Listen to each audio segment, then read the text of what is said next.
O governo do estado ficou de dar uma resposta hoje aos servidores públicos sobre essa questão do reajustamento geral anual.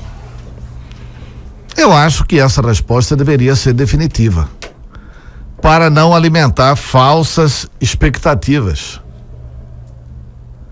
Porque o governo tem dito e tem apresentado os números ao setor sindical de que não terá condições de dar o reajustamento geral anual sem ferir a lei de responsabilidade fiscal.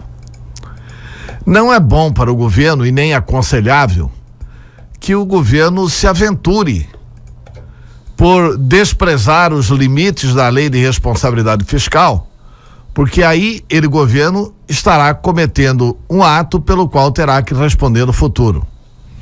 Ah, mas o reajustamento geral anual também é uma obrigação.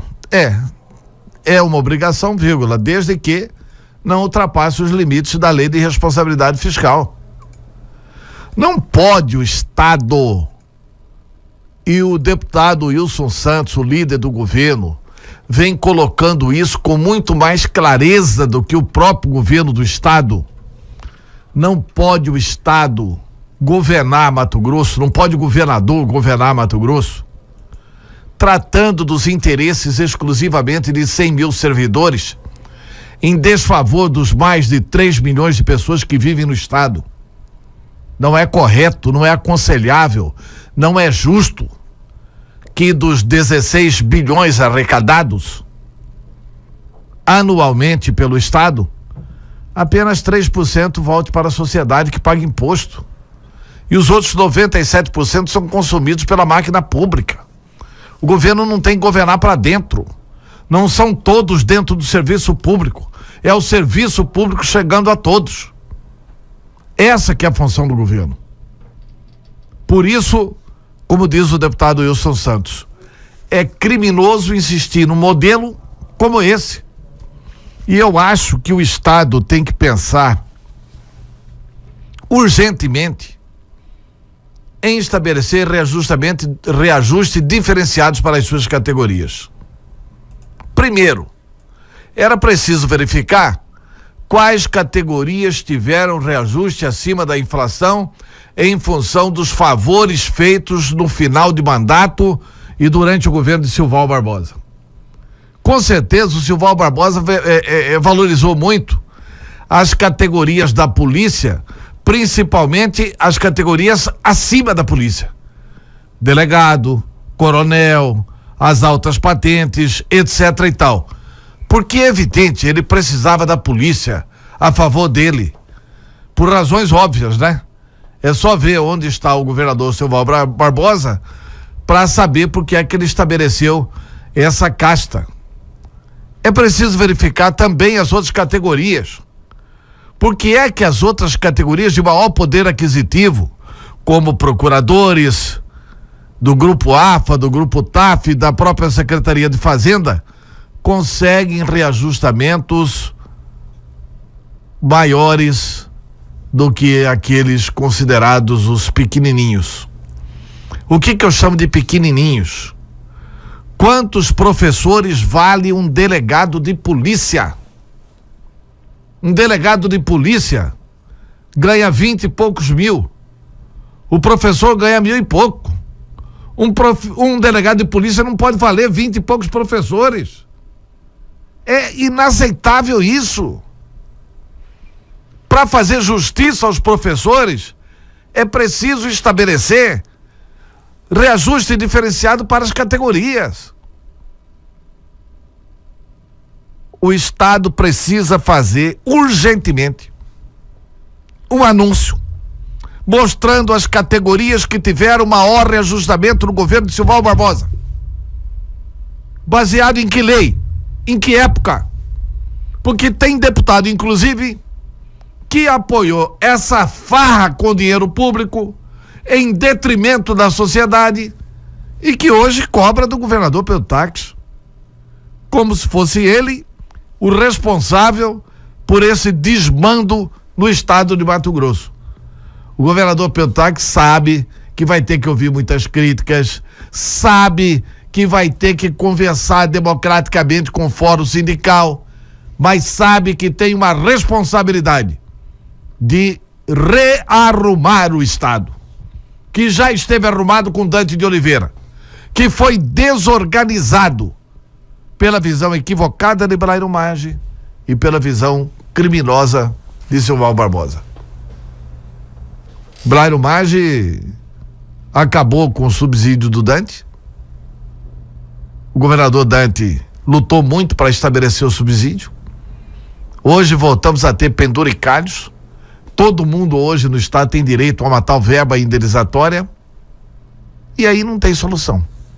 E qual que é a outra solução do estado de Mato Grosso?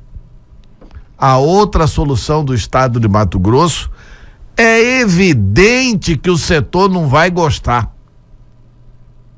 Mas o estado tem que se organizar. É tributar as commodities.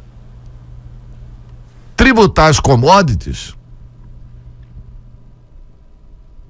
O exemplo de Mato Grosso do Sul, qual que é?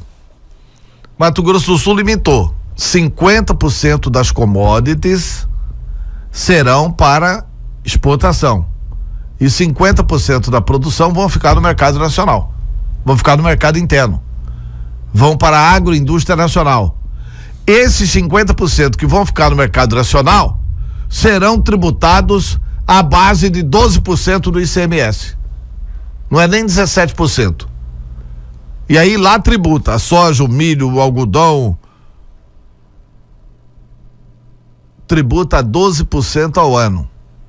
Se isso tudo fosse tributado em Mato Grosso a 12% ao ano, só para vocês terem uma ideia, o saco da soja hoje, eu não ouvi ainda a Laís nos indicadores econômicos, mas a soja hoje está beirando os R$100. 12% de 100 daria R$12 por saco de soja. Nós produzimos alguns milhões de sacos de soja, nós teríamos no final do ano alguns bilhões de faturamento por causa da tributação de 50%. E essa seria uma das formas de se ir arrumando a receita do estado para frente. O governador Pedro Táxi não é simpático a essa ideia. E eu ouso discordar do governador Pedro Táxi. Essa ideia é melhor do que a ideia de uma contribuição a ser combinada com o setor.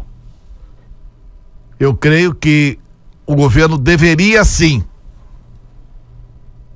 conversar mais com o governo de Mato Grosso do Sul para ver qual o resultado que isso deu naquele estado, se isso efetivamente aumentou a produção, se gerou emprego e se isso gerou agroindústria e se isso agregou valor à produção primária e se isso aumentou a receita e se aumentou a receita, se for possível melhorar a educação e a saúde. Acho que essas que são as questões a serem debatidas, a serem levantadas. Por que não navegar por onde outros já navegaram? E aí nós ficaríamos dependendo, continuaríamos dependendo do FEX para sermos ressarcidos por esses outros 50% da exportação, mas o prejuízo nosso seria menor se voltássemos a ter no Brasil um governo vigarista como o governo da presidente Dilma Rousseff. Então, senhores, Mato Grosso tem dois caminhos. O primeiro caminho é o da firmeza, é de aguentar firme, é de ter pulso firme na decisão de que não vamos conceder porque não podemos, os números estão abertos e não vamos cometer crimes contra a lei de responsabilidade fiscal para atender o reajustamento geral anual. Eu sei que não é agradável dizer isso ao microfone de uma emissora, até porque essa emissora está situada em Cuiabá, e em Cuiabá é onde tem a maioria dos 100 mil servidores públicos. Mas é preciso enfrentar com verdades esse debate. A outra saída é buscar fazer um reajuste diferenciado. Ver as categorias que tiveram um reajustamento maior do que a inflação desse período, e nesse período, para essas categorias, em períodos futuros, não conceder reajuste nenhum. Não só neste ano, como também em outros anos. E conceder para os pequenininhos, para aqueles que são, inclusive, a prioridade do Estado, que é a segurança pública, que é a educação e que é a saúde. A saúde do Estado não precisa tá cheia de gente do Estado. O Estado tem que apoiar os municípios. O Estado não é o executor do Sistema Único de Saúde, mas o Estado precisa valorizar realmente esses investimentos na área da saúde. Só vai conseguir fazer isso se conseguir arrumar esse Estado, que não pode ser perdulário, gastador. É preciso, além da reforma administrativa que o governador vai anunciar, debruçar-se sobre uma outra reforma. Por que todo mundo aqui tem verba indenizatória? Como é que essa lei? Vamos estudar essa lei. Porque o nome diz verba indenizatória, que ela é, na verdade, uma verba remuneratória.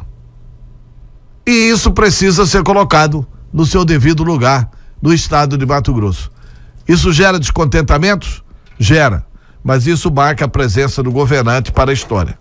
Dante de Oliveira está cada dia maior por causa das crises que se abatem sobre Mato Grosso.